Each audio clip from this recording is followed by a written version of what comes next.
How you doing, people? Welcome to this week's vlog. I decided this week that we would do something spoken rather than written because actually magical things are happening on this planet. If you haven't come across my great friend John Sherry, then I really encourage you to go and check him out on Facebook. Energy John, he's over there.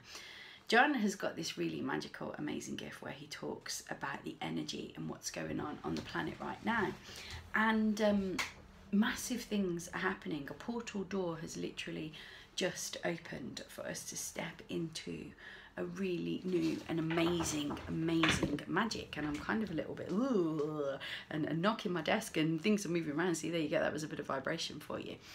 Anyway, the subject that I wanted to talk to you about today was based on a quote that I saw on Facebook last week, and I did actually do a whole live about this on my Facebook page, so if you didn't see that, go and check it out because it's going to be a little bit more in depth than what I'm going to share with you here. But this video is really to get you thinking about this particular subject matter.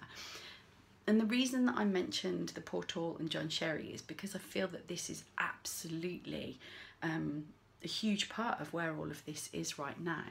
So the quote was, if you don't heal what hurt you, you'll bleed on people that didn't cut you. If you don't heal what hurt you, you'll bleed on people that didn't cut you. Now, in essence, we're really very reactive beings, aren't we? We are totally reactive beings, and you know, we react dependent on what our programming is.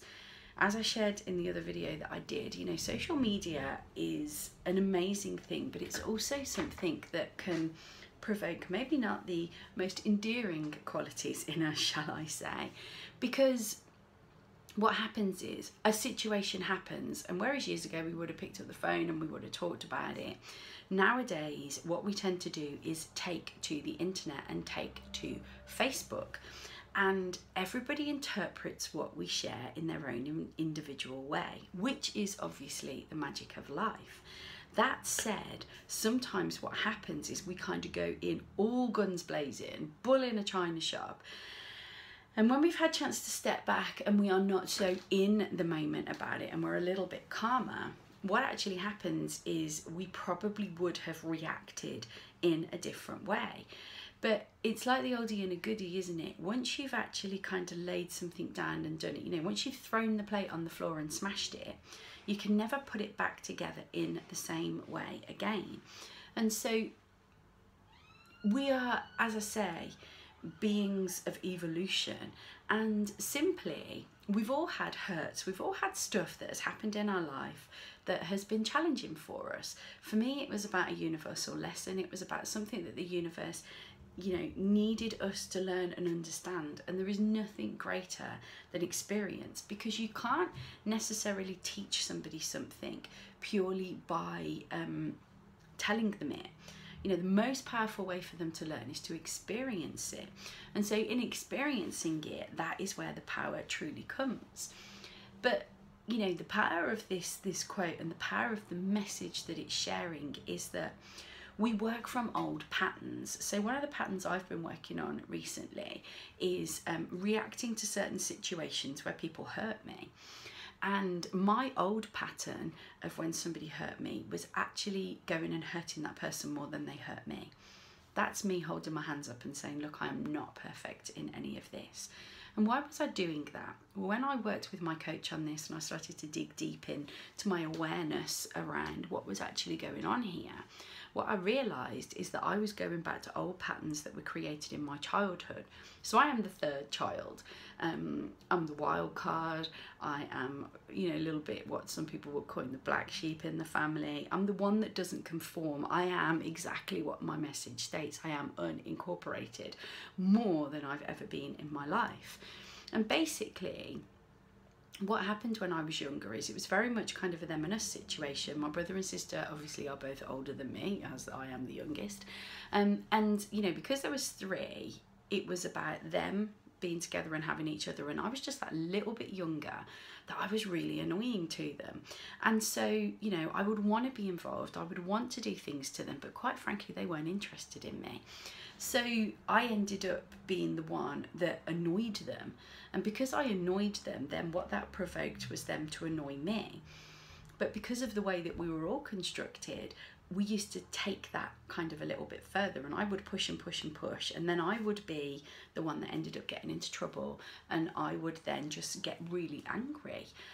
You know, when you're a kid, you've got all these kind of emotions that you don't really understand, and so we react in many, many different ways. So for me, it was about getting really angry, and it was about me trying to hurt them because they'd hurt me, and you know, I didn't want to be hurt, and I didn't really understand all of this that was going on.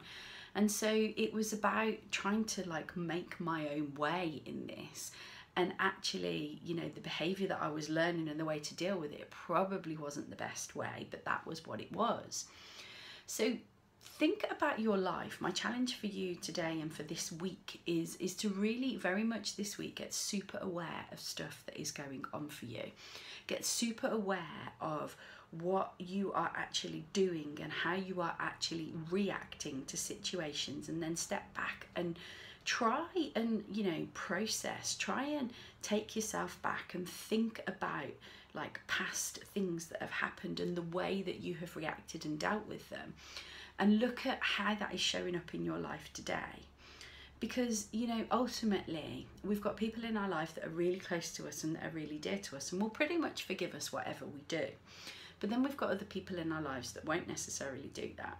Now, I suppose in one respect what I say to you is, if you've got people that are not accepting of you being exactly who you are, then, you know, maybe they're not the best people to be in your life. That said, it doesn't mean that it's okay for you to be shitty with somebody just for the sake of being shitty with them, even if, you know, they are really close people, because ultimately they will all get to a point where enough is enough, and then actually step back and not be part of your life. So get aware, start working out, and start really, really processing. Journal about it is a really amazing thing to do. And look at what is going on and why it is that you are showing up in this way and why you are doing the things that you are doing. Because ultimately, that is how you're going to start unpicking it, because awareness is the first step. Actually getting really aware of what's happening and what's going on is super, super important.